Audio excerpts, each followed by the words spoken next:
Picking your time to sell your property, it's probably the most common question we get asked. Also, I guess, when is a good time to rent out your property? We're going to talk about these timing questions right now. Stay tuned.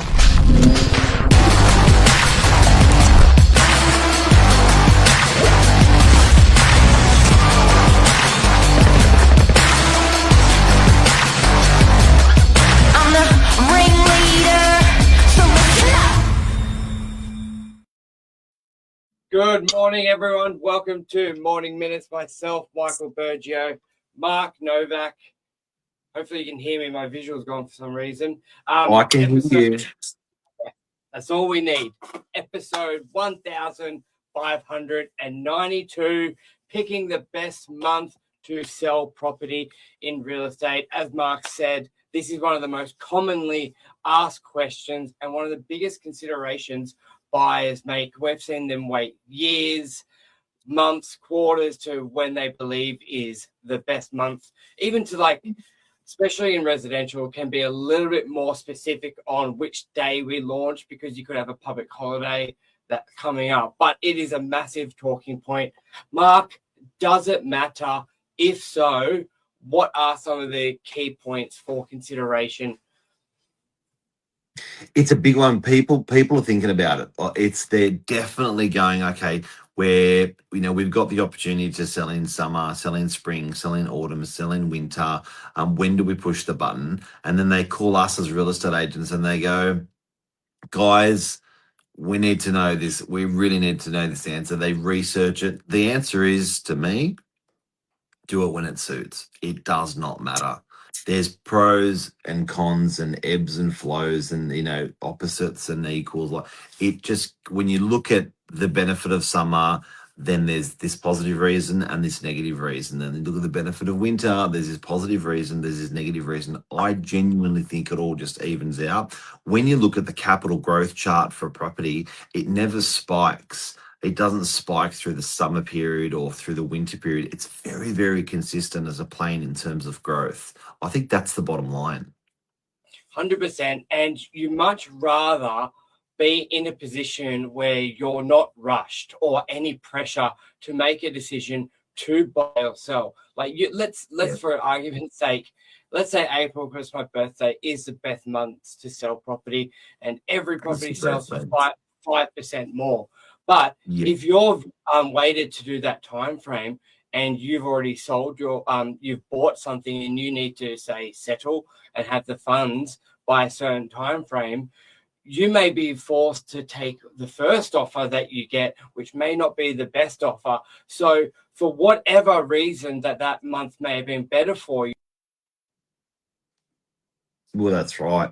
And look, summer, you could say the same thing. Like I say to people with summer, look, there's a lot more buyers. Like, people are literally like bears. They hibernate through colder periods and they get active in warmer periods, but they're doing it together. So unfortunately, there's more listings that come on the market for sale in summer because it's warming up and people are more active. But there's more stock. But then there's more buyers. So that sort of, the stock drains out and levels out that buyer interest. So yes, there's less stock available in winter, but then there's less buyers in winter. It's amazing that it sort of just meets that interest level. If you had too much stock coming on the market, hey Burge, I can see you. If you had too much stock coming on the market, that's going to reduce property prices. But no, there's more buyers coming on the market at the same time. So that's why, summer's good. And then winter, it's more meeting that market interest. I was just saying, Michael, when you were gone, that people are like bears a little bit. They actually hibernate through winter periods and they come out through summer periods, but it's still same. So there's more stock coming on, but there's more buyers. There's less stock coming on, but there's less buyers. It's sort of same in terms of capital growth. Yeah. Did you hear the end that I mentioned your banana metaphor? Did you hear that? No. Before, it was golden. That's a shame. It was golden. Oh, we were not going to get an opportunity to ever tell it again. No, but that's okay. All good. Did you at least? Shall we get your banana metaphor now? No, it was that was the ending to lead you into that metaphor because you do it very well. It was I what I was read your discussing. mind. We're in sync. I was just mentioning before, even if there, for argument's sake, there was a better month to sell a property, if you haven't got your ducks aligned with timing, I was just saying that if you wait for a certain amount of time to get to the best month, but you've left yourself a very tight deadline to have a property sold to enable you to settle on something It's that as or well. purchase, Yeah. that being rushed and maybe taking the first offer and not the best offer can far outweigh any growth that would come in just your swings and roundabouts to do with the market ups and downs. So I know it's probably seemed a little bit blasé at the beginning when you said when you're ready, but it Yeah. really is when you've got all your ducks aligned, puts you in the best position. Like when owners say to us, we don't have to sell. That's like music to our ears because, like, yeah, that is the best position to be in. There's nothing Oh, worse yeah. for a client when they say privately, we're screwed. We have to sell. We're losing this. We can't do this. And they need the fast sale, but you also want to get them the best price possible. And sometimes we've seen clients leave hundreds of thousands of dollars on the table because I've had a client say, I know this is a low, like we should get more for your property. Can you wait a couple of weeks? Like, we can't. This will get us out of trouble now, and let's just take that deal. So it really comes down to the personal scenario. Oh, look, you're a better buyer when you don't have to buy, and you're a better seller when you don't have to sell. I think timing is just so bloody important. I think you're right that you don't realize you're such a cool cat. When you don't have to sell, you can just wait until I get the best price, and people do. But I think when you add urgency to it, yeah, you're right. It's dangerous. It's dangerous. So that's probably a great lesson to teach. Yeah, and maybe we just run through what, like, it's easy to say, do it when you're ready, but what are the key points of being ready? So, what would you tell a buyer if they say, hey, what do I need to have ready to buy a property or sell a property, be in the best position? Would you say have a pre-approved? Well, know where you're going for one, know the suburb, know the type of property. You would need a pre-approval. What other key points would you want a buyer to have or a seller to have ready before they pull the trigger? I think funding is probably number one, and the confidence, and to conjure up that confidence, you may need to stack other things behind it, kids, getting them ready, their schools. I think you got to sort of to do that full circle. It's building that confidence and building that finance that in your finances and in your situation, your emotional situation, or what's happening around you. But with buy, like if you look at, like if we're talking about your sister this morning, Michael, I think a lot of it is funding. I think a lot of it is Yeah. funding. And I think another thing that's not spoken is being educated.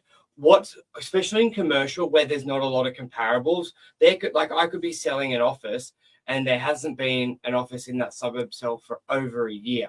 Now, the biggest hurdle buyers have and owners is the same. The biggest hurdle they have is assessing if that's a fair price. It's not because they're Yeah. looking to be greedy. They just don't want to find out next door sold for 20% more last week. And where there's very little comparables and data, that's a major hurdle. In Yeah. residential, you have the benefit of a lot of transactions. So if you're selling or buying a one-bedroom apartment in DY, there would have been 20 sell that month. That will give you a really good understanding of that value, and that will give Mm. you the confidence. So I think that as much as Confidence is a funding, big one. yeah, Yeah. confidence and education, I think Big is one.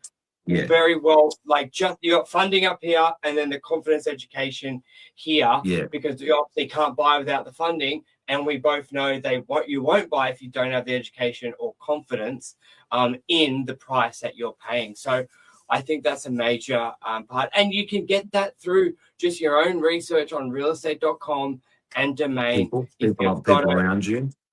yeah, I'm The especially if I'm tribe, like selling it. look at your sister, like, talking to you about it. There's that tribe that you build around you for your confidence in selling and buying.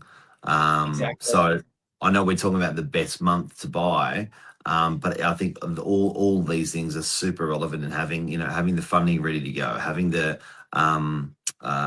choosing, so when it comes to choosing your month of when you're doing it, you need to stack all these things behind you to do it. Yeah. And I think another topic we can having that conversation with my sister was, should you buy something a little bit more expensive, leverage yourself with loan capacity repayment, or buy something a little bit lower price point and effectively pay a lot higher repayments to pay it off faster? Because I was doing the numbers, that first 10 years of ownership on a $595,000 loan, only about 70 grand goes to paying off that loan, and the other 450K is interest. Where if you It's so can big. go down the other model, then I think it worked out to be like you would almost have the asset paid off, 150 grand. So big difference in where that position would be. But every situation is different. Like if you might be having a family in 10 years, you may look at that a little bit differently to, hey, this is my family home forever. I'm not moving. So don't give me the 10-year Yep. data. Give me what's the picture after 30 years. So I think that's a great point as well. But it all just comes down to that education, the property, and then the numbers behind that pre-approval. Big time. That's the topic next Friday. Keep an eye out for it and have a beautiful Friday, Mr. Bergio. Let's do it. Thank you, guys. Thanks, Bye. legend. Take care.